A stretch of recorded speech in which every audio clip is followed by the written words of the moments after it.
Right. Thanks, everyone. Sorry for that initial hiccup. My name is Salil Bhargav. Thanks, Tanishka, for the kind introduction. Um, yeah, you're going to hear those beeps. That's the sound of people joining the online Zoom meeting. So I'm here to introduce the work that we've done as KOKO Networks. I'm going to walk you through some of our journeys, some of the components that make up this complex ecosystem that we built for clean cooking. And the way we're going to do this is that I'll speak for about 25 minutes and then I'm happy to take questions online. Just a disclaimer, these are slides we usually use for like sales stuff. I am much more on the operational side, so I might stumble through some of this content. Please bear with me. So as KOKO Networks, we're basically trying to harness the power of carbon. You would have heard about things like COP28 and this whole premise of carbon credits that get traded. So we've found a financial way of backing this whole clean cooking revolution through accessing carbon markets, and we've been able to drive this energy transition and therefore protect forests through a unique consumer platform. And it's this platform that I'm going to talk about more in detail in this presentation. The mission of KOKO remains to transform lives of people in the world's fastest growing markets, and this is the first sort of major multi-country solution that we've launched as a part of that mission. So we are basically, there are many ways of looking at KOKO. The easiest way looking at us is as a fuel utility. So like you have oil companies or, like petrol stations or power companies, that's one way of looking at KOKO Network. So we are a renewable fuel utility. We have investments in technology, infrastructure, policy, and capital. And the aim is to reduce deforestation, mainly caused by conversion of trees into charcoal. So that is who we are. We're like a large utility company, but the way we operate is very much like a telecom company. So it's the operational footprint and the technology is very similar to a mobile telco. And we've similar to how the telecom revolution was able to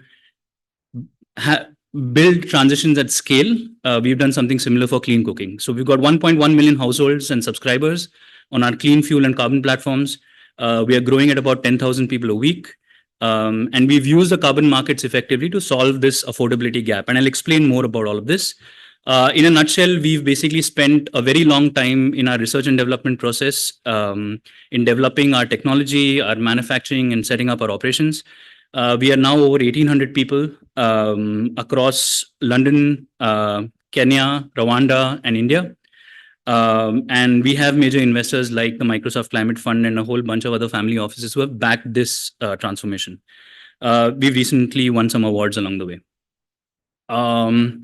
So the core is that there is now this commodity-driven deforestation. So whether it's palm oil, whether it is meat, there is deforestation happening on a scale you read about it all the time. But the deforestation reasons in Africa are slightly different. A lot of forests are being converted to produce charcoal, which is basically their primary fuel driver across sub-Saharan Africa, across several countries in that continent. And therefore, what we are targeting is this charcoal market. And this market is large. It's spread out across many countries with varied histories, cultures, economic, social contexts. But what everyone needs is just one thing, and that is low-cost, clean fuel that protects lives and doesn't destroy forests. And that is what we've helped create. I won't go too much into the problem. I think there's no point talking about climate change at this juncture. It's well known, and the devastation it's causing is widespread. To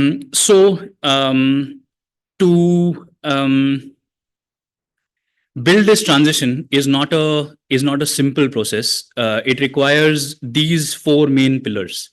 You need a cost-efficient, scalable infrastructure. You need technology that can scale.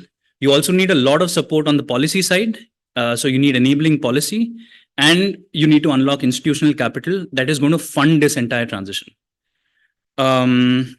So many of us who are on this call, for us, we would struggle to understand this context of, why are people still cooking with charcoal, or why are they still using dirty fuels? So we've almost taken like LPG and electricity for granted, especially in the urban areas in India and wherever you're joining from across the world.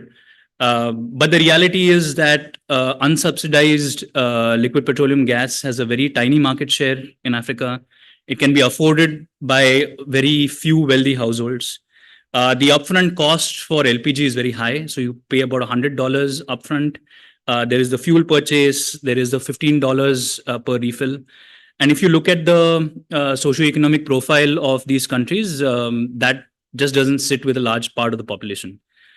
There's also the infrastructure capex. So these are investments that countries like India made early, but to have the pipelines, to have the LPG bottling plants, the distribution network does not come cheap.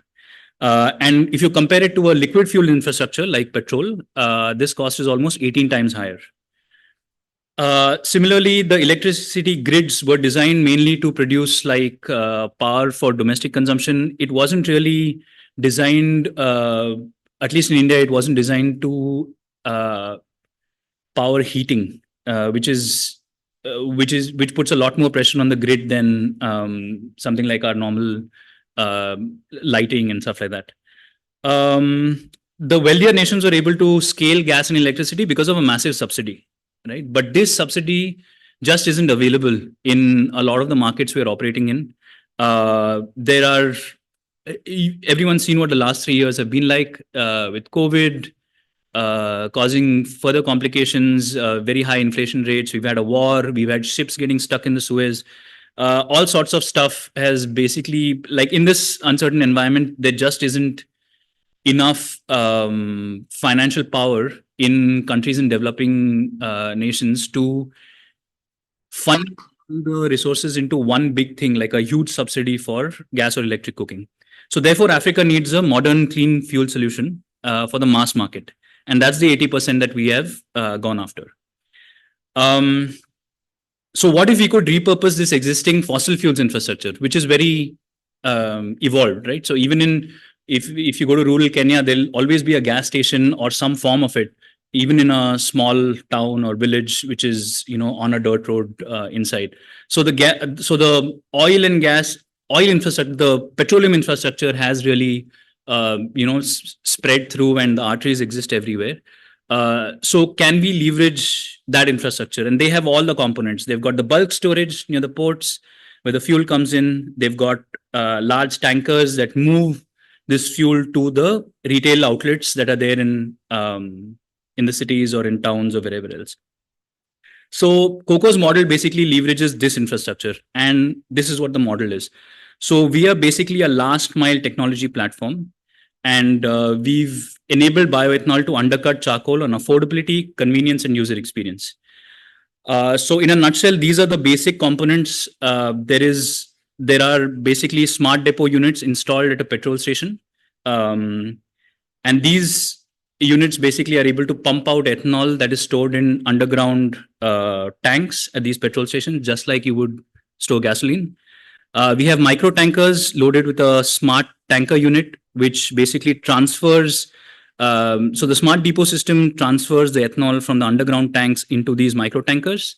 The micro tankers go on set delivery routes across the densely packed urban cities like Nairobi, and they are able to dispense fuel from this tanker into a shop that is just like a kirana shop or a mom and pop store that is around the corner. And inside these stores is a custom built smart fuel ATM. ATM is a bit of a misnomer. It's actually a large fuel dispenser, but every time someone looks at the machine, they say this is an ATM. And the customer basically does the last mile journey on their own. They take a refillable plastic canister that can be refilled at this ATM. You can pay with mobile money, and you can come back with that canister and you can dispense fuel into a 2-burner cooker. And I'll show you more parts of these components, more parts of these ecosystem as we go ahead. Underpinning all of this is a networks operation center that is so all these components, the smart depot system, the tanker, the ATM, and the canister are all connected to the cloud. And we are able to monitor our operations across the entire flow of fuel, carbon, the appliances, payments, and data. This entire system is also completely cashless. So there is no exchange of cash, even in an economy like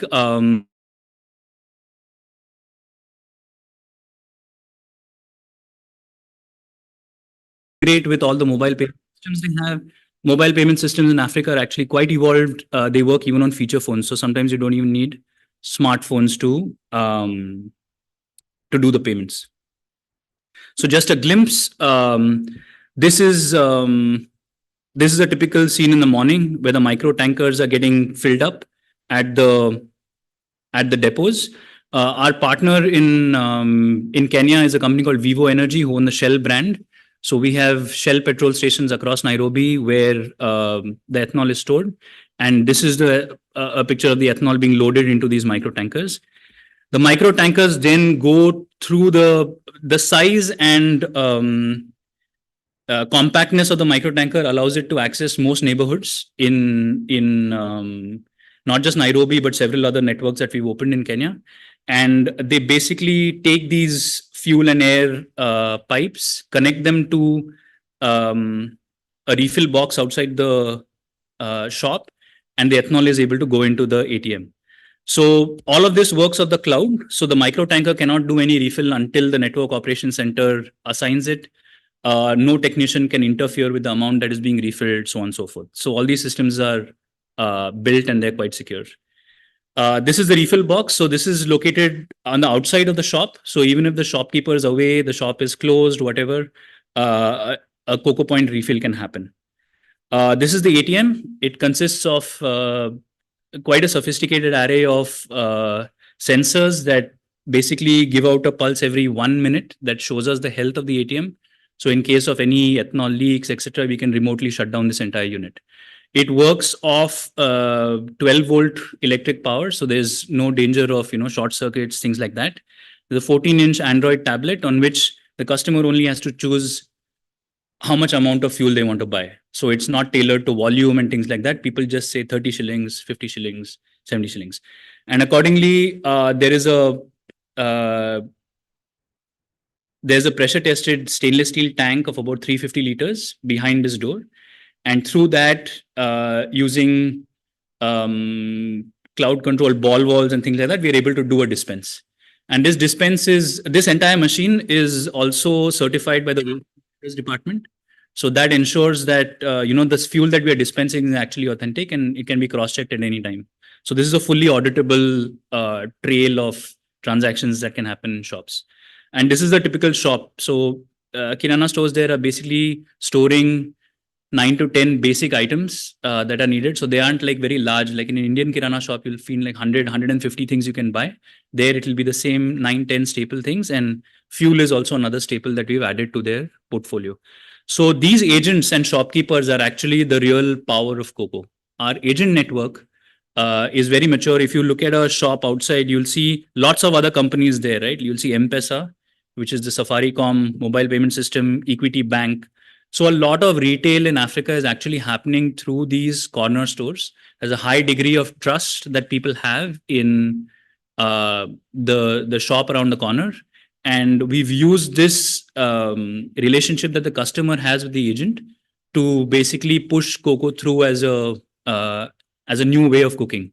So it's actually quite a big behavioral change that we need to bring about in our customers to go to a shop, do all of this, dock the canister, pay in money and all of that. But I think the benefits that they have of being able to just carry a small light canister like this, take it home, and then dock it with your cooker and cook a hot meal every day. This has really caught on. We haven't done any marketing.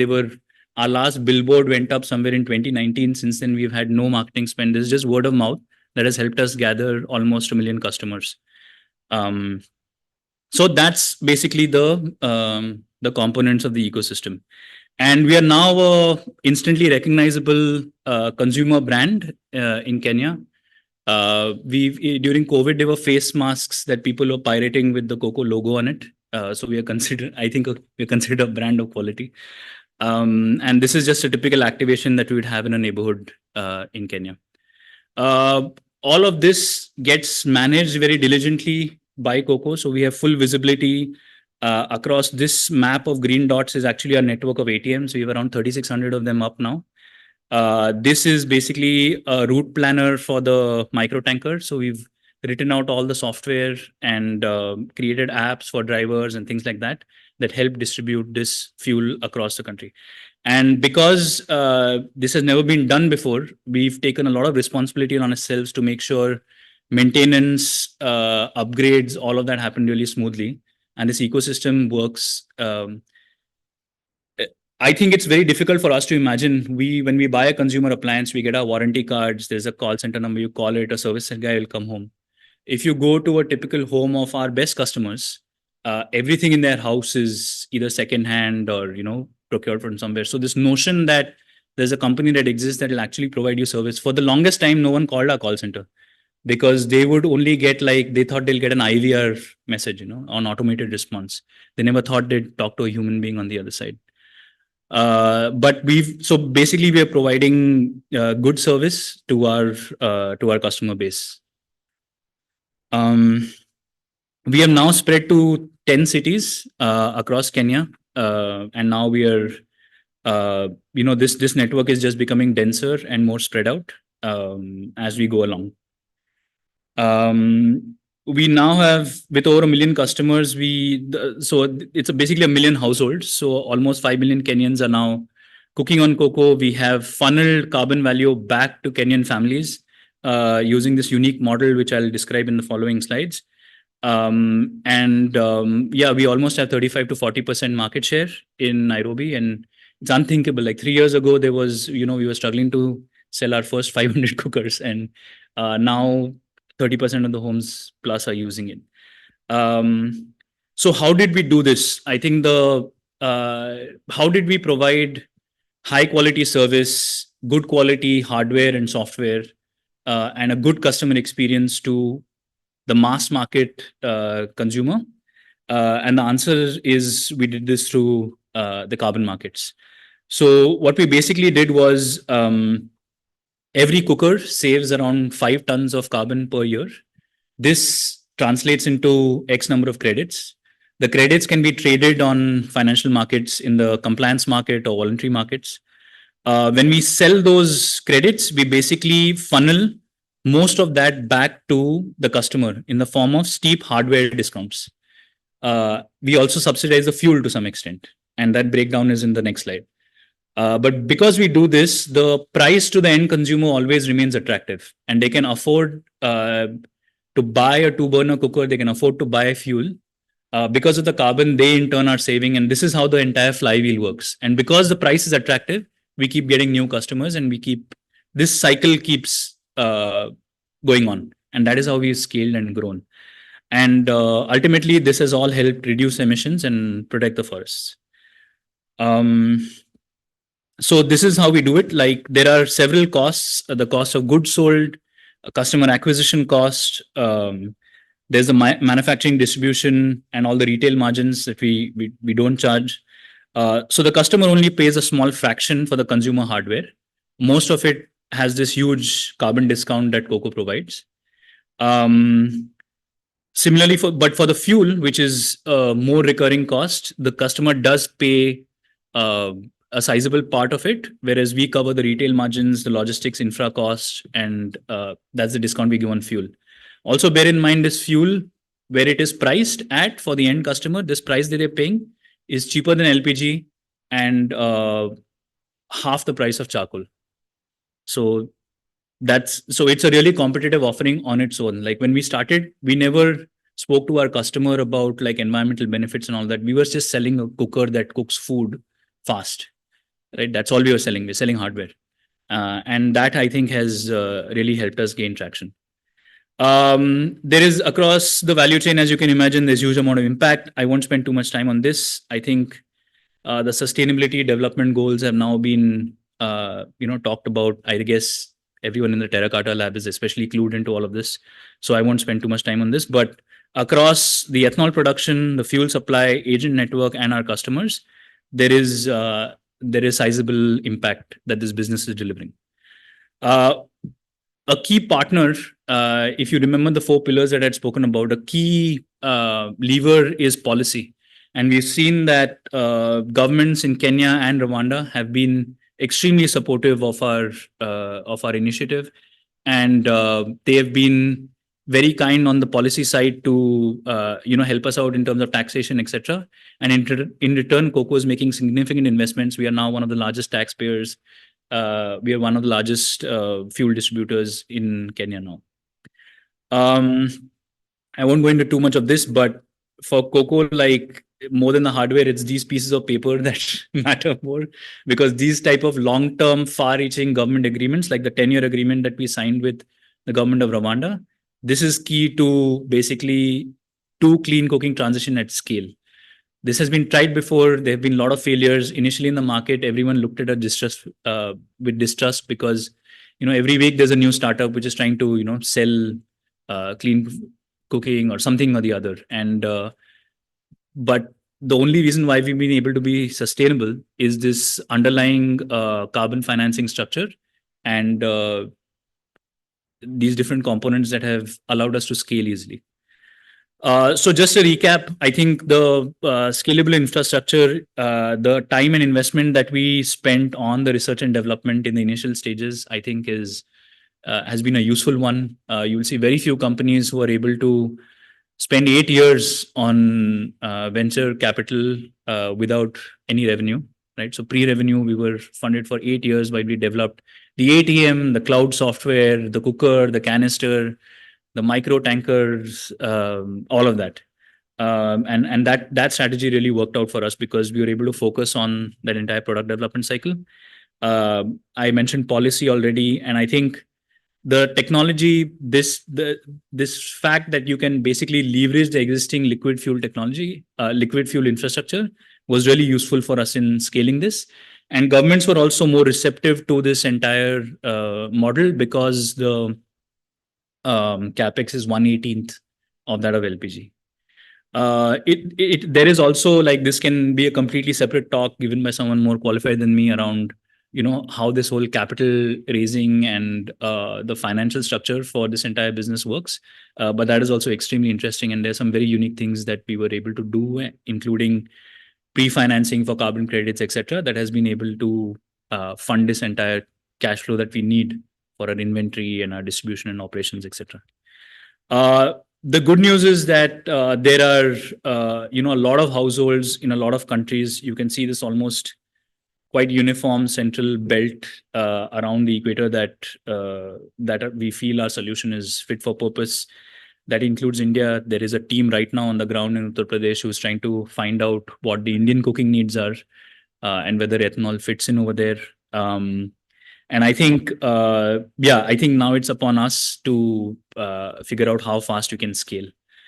I'd like to pause there for now. I have more slides that just capture the story on India. I will maybe spend a couple of minutes just going through them. Our factory is right here in Sanand, around the corner. We have our R&D unit called KOKO Labs is in Gandhinagar. The KOKO point manufacturing, the ATMs are also fully built and assembled in Gandhinagar and then shipped from here.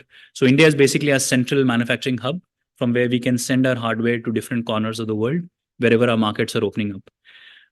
And then we have a technology center in Pune. And this team is actually spread globally, but there's a large concentration in one office in Pune.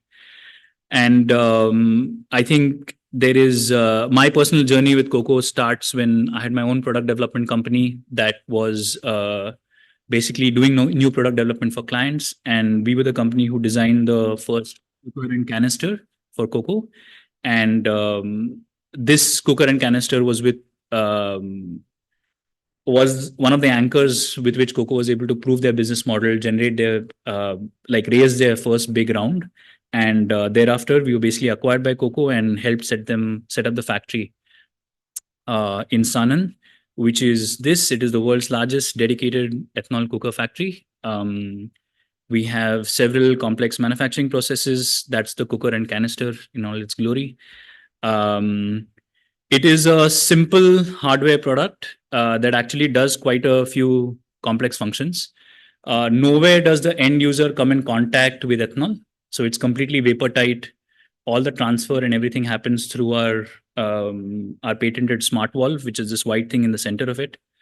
We use known automotive processes like sheet metal stamping, injection molding with engineering plastics, etc.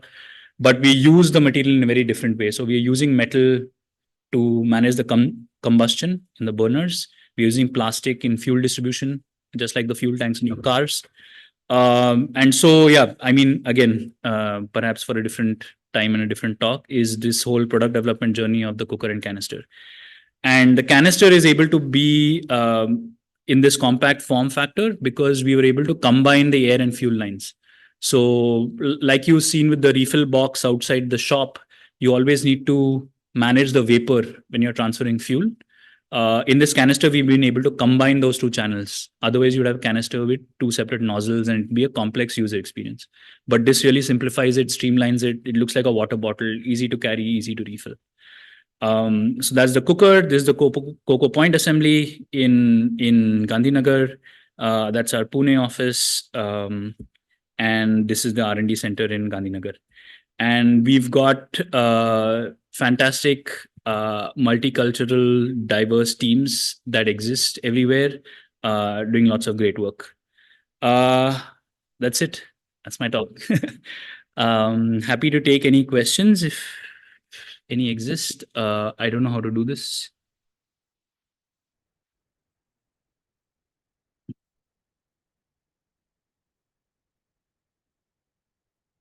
Yeah, so I think we are open for any kind of questions. If you do want to ask a question, feel free to unmute yourself. I will stop sharing my screen so that I can see everybody on the call, and you can take it from there.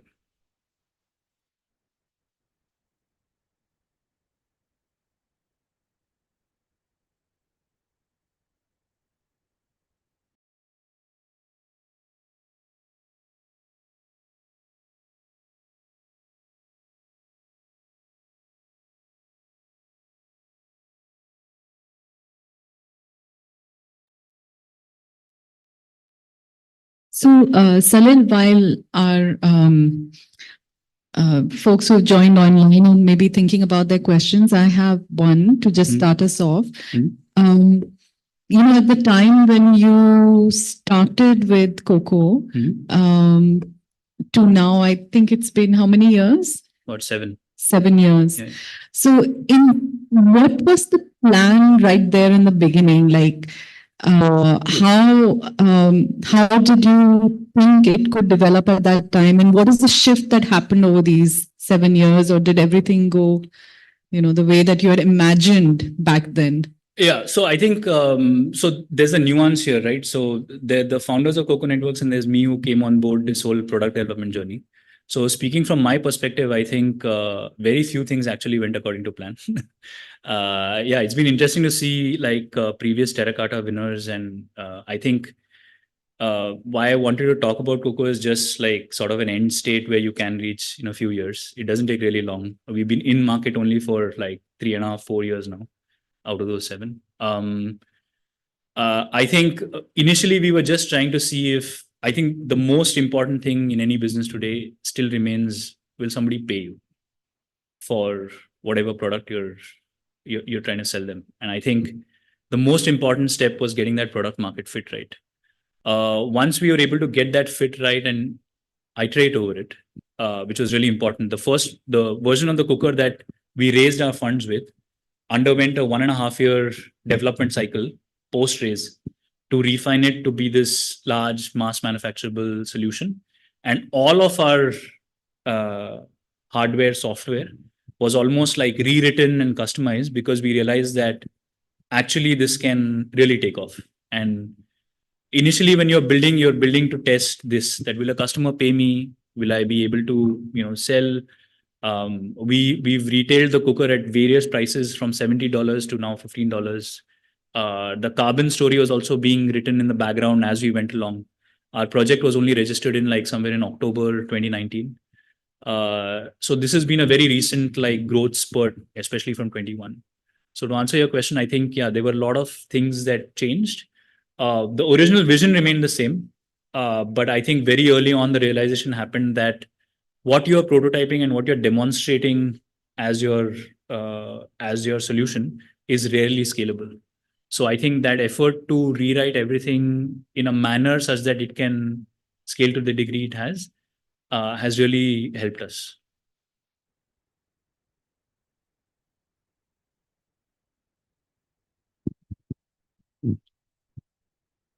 Um, Hi. The first question I wanted to ask, like the fuel that you've created, do you like what next with regard to that? Like apart from cooking, is there anything you're thinking of, like, reiterating into different formats? Like it could be used for something else. Have you thought about something like that? Yeah, so I think this is one of the. So the important thing to understand is that KOKO is not really an ethanol cooking company, right? We consider ourselves a climate technology company, and so we are always looking for opportunities where we can build new ideas and large markets based on those in those areas. So I think to answer your question. We definitely think that there's some very direct routes that we can take, like institutional cooking, school meals, schemes like that. Like basically, the cooking needs are completely different for commercial cooking. Which this is the very like domestic and appliance that will work for a normal African household, but not really catering to large volume cooking. And then yeah, so those are the kind of some commercial industrial applications with the fuel. But right now, I think the focus is more on being in different countries and scaling this business in different countries, and then looking at associated lines of business that we can start given our strong relationships with our agents, right? So, given that we've got a good commercial network going, what other needs for this underserved consumer can we fulfill? So that's more of the thinking. We aren't. So in ethanol, there are one or two things like this, like can we have a more customized solution for rural cooking? Because this is definitely a dense urban fuel distribution solution using ATMs. But in rural areas, can you do something else? For example, now we've started something called KOKO Sasa, which is a canister swapping thing. So you can get an empty canister and get a full one in return. So you don't need a COCO point. Your canisters can move in a much more decentralized manner. So there are things like that that we're working on. Also, on an average, like for how long, like the one full canister would last? One full canister will last you, depending on your cooking habits, for about a week. Okay. So about 5 to 6 days. Yeah. Also, from a like had this question from a political point of view. Like when we talk about like sustainable solutions, and innovations that are coming up, a lot of them do come at a certain premium. And when there is like especially something as like something like a fuel which the government makes like in a lot of money from in form of taxes, so have you like sort of come across any barriers with regards to that? Yeah, sure. So I think in India the barriers are quite high because ethanol is being used significantly in blends for petrol. So I think one thing to bear in mind is that the quality of fuel that we need actually isn't as refined as what you need for automotive. We actually mix 5% of water fuel to make the combustion easier. So it's actually a lower grade fuel. So I think, firstly, this is ethanol is basically a commodity. It gets traded globally. It gets used in industries like pharmaceuticals and all that. So it's not really a fuel per se, right? And what we're trying to do is get it classified as a cooking fuel with these characteristics, right? Where it has water, a denaturant, a coloring liquid that we put. And so in Africa, no, we don't have a problem with the governments there. They understand that it is a completely different stream of like it's like basically cooking fuel. It's not automotive fuel or in those categories, which are the ones that attract more tax, that have more like geopolitical sensitivity. So that's the answer. Like basically in African regions, we don't have that problem. In India, because of the blend mandate and things like that, there are different regulations, there are state regulations, central regulations and all of that we have to work through. Plus ethanol is classified as a class A fuel. So there are transport and distribution of ethanol is much more stringent and highly regulated here. So I foresee some problems in India, but not in Africa.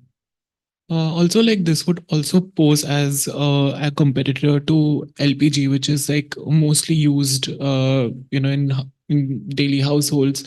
Again, like that would also have like, I mean, LPG is very, very expensive at this point. Yeah. So the LPG in Kenya at least is all privatized, right? Mhm. So there's no large government LPG drive and Kenya is also a free market, so there is no MRP. Right. Okay. So it's a very different space and a very different world there. So I think, yeah, it's just we are a private company competing with other private companies in the fuel utility space. That's all it is. And ultimately, that is where, things like your consumer experience, your affordability, your price point, your access, these are the things that will make a difference. Right. Thank you.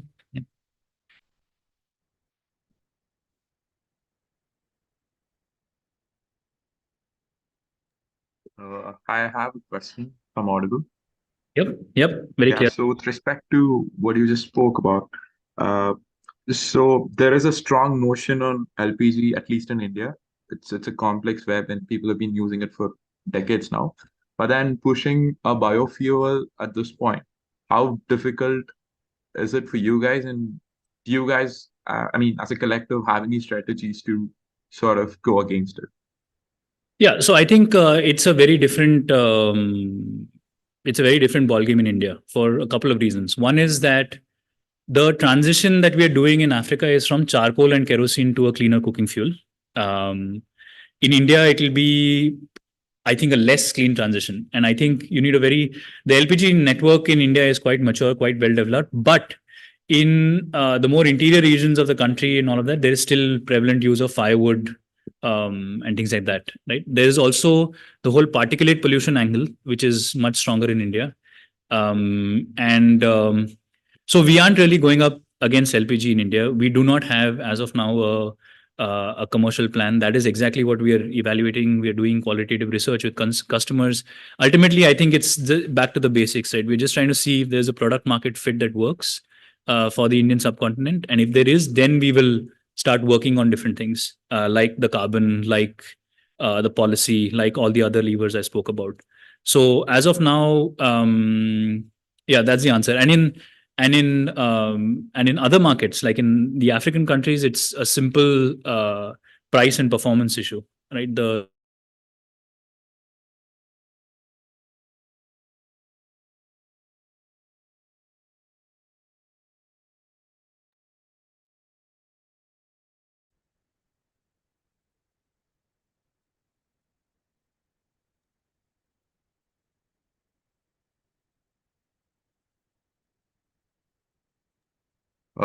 Sorry. Hi. I Yeah. had another question too. Mhm. So, yeah, as you said, you're evaluating and all that stuff. Uh, I just wanted to know because I'm curious how how prevalent is design in KOKO, like in terms of strategy? You have designers working on the strategy level, or are they limited only on the product? Yeah, so I think we have very few designers doing design work in KOKO. We have a lot of people from a design background. Like I am part of the executive committee and in a management role. I come from a design management background. But I think from what I've shown you around the ecosystem, it's very clear that one of the most prevalent traits in KOKO and one of the key skills that has been leveraged has been systems design.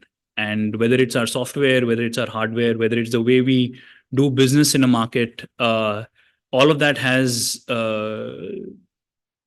foundational has foundations in design, and it is also being a sort of a startup. Now we are slightly more mature than that, but the design process has been key to us. The whole series of iterations that we have done on our product, on our entire offering, is very aligned with the overall design process that all of us follow.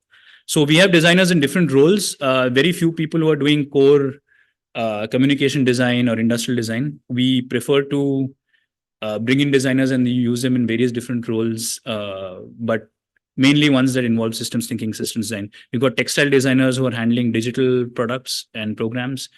We've got industrial designers who are completely owning very complex hardware like milk ATMs, which we are exploring whether it makes sense to introduce. So that's the answer. That design is fundamental in KOKO, but we do not look at designer roles as very siloed or being very exclusive. Yeah, thank you.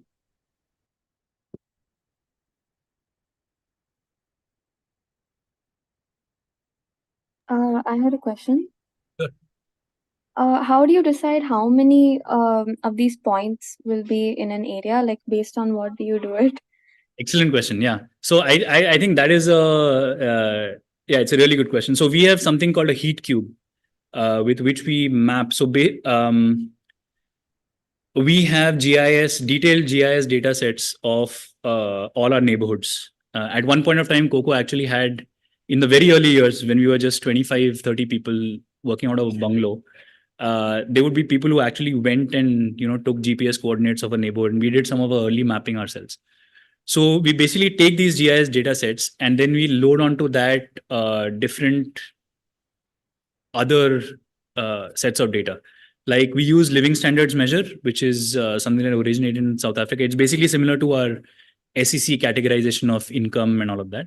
So we add that layer, and then we add the layer of like the population in the households, which we get from a census and all of that. And then there's a very KOKO specific thing that you normally don't need in other businesses, but it's density. So a combination of LSM, population, and density give us the right kind of neighborhood in which we should put a KOKO point. So that is the primary basis on which we sort of map that out and say that, okay, this is a neighborhood with good access, high density of households, sizable population, people who fall in the right income segment that we're looking for, which in our case is hugely flexible. And that's how we arrive at, okay, this is a neighborhood. There's a whole secondary layer then that happens where the agent relationship manager goes, scouts prospective agents. We have security companies that do like profiling of shopkeepers and see who's connected to the kerosene mafia, who isn't, things like that. So there's a whole second layer that happens, but the primary thing is this heat cube that we use. Okay. Thank you. And sorry, I had one more question. Sure. What is the weight of these canisters or the cans which you're selling? The empty weight is only about 600 grams. Okay. So made in HDPE plastic. I think a good comparison is your normal, like an empty jerry can, which you use for oil or detergent or whatever. So it's Okay.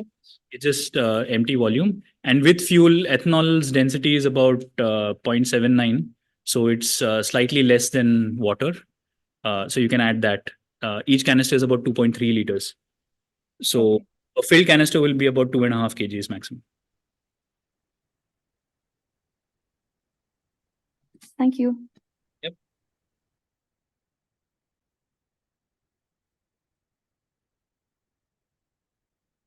Tanisha, anything from the YouTube folks?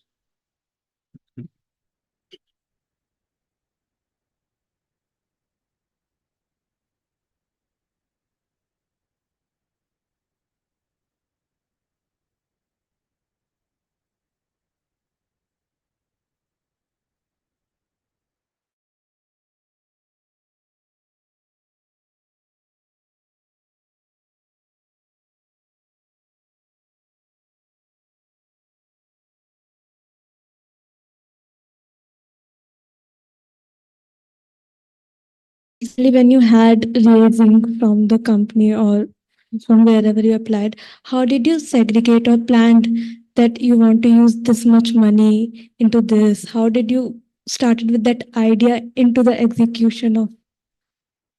Yeah, I think it's just it's basic commercial forecasting and planning. So I think it works the other way around. You first make your plan of what you want to do, and then you go and raise that amount of money. It doesn't work like it's not like we had a pool of money and then we had to break that down into, let's use this much money for this much money for that much. And I think in the initial days, a lot of our money was tied into the cookers and the KOKO points itself. Right at that time, we had a small team, very lean operation, but most of our money was locked up in all this hardware that we were producing, and we spent money actually building this factory out on our own, things like that.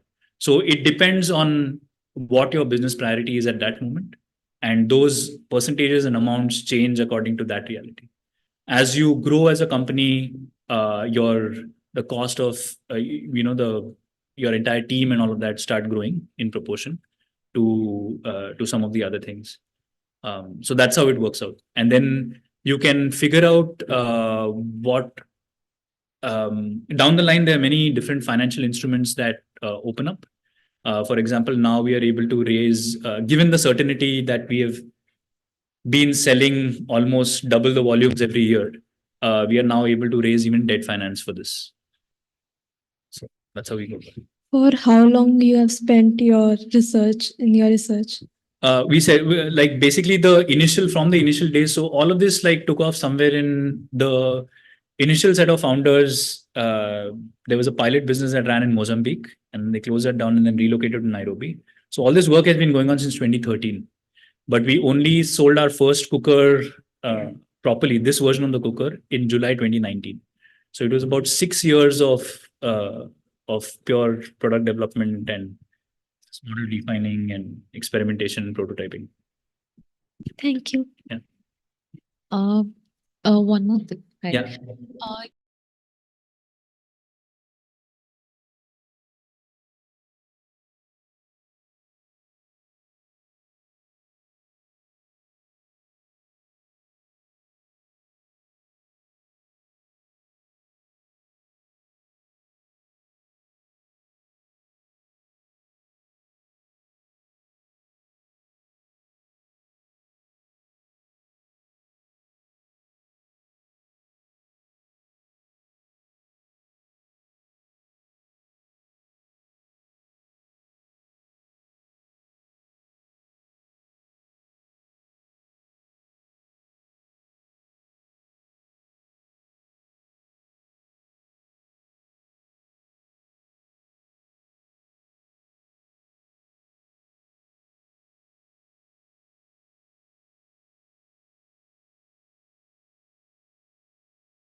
Yeah. So to the customer, this became very evident that like immediately there's no smoke. There's, it's absolutely clean. So kerosene smells quite bad and it's carcinogenic. And charcoal has all of this indoor smoke and soot that gets generated. So the health benefits become immediately apparent within your first usage. And yeah, so that's how it went. So we basically told them that here's an affordable appliance with which you can do your cooking instead of your GECO that you have at present, which is your charcoal stove. Thank you. Yeah. You can take this. It's from bamboo, like somehow, like ethanol. Can you make that from bamboo? Yeah, so ethanol is basically made through a fermentation process. You can use grain residue, discarded, like it depends on if you're using just the skin of the bamboo or whatever it is. You can use it with different methods. It depends. So the initial thinking and the ethanol that is in most supply is usually coming from the sugar industry because it's a byproduct of, you get it from molasses. Yeah. And the other is like corn-based ethanol that is heavily made in the US. But sure, we can use, and I think the ethanol production techniques and methods and all of that are continuously undergoing improvements. There is huge demand in India given the whole blend mandate. So there are more and more plants coming up and the supply is just going up all the time. Bamboo is like, because India is the second largest producer of bamboo. So Yeah. that can be like really great if we maybe try bamboo. Sure. Yeah. Okay.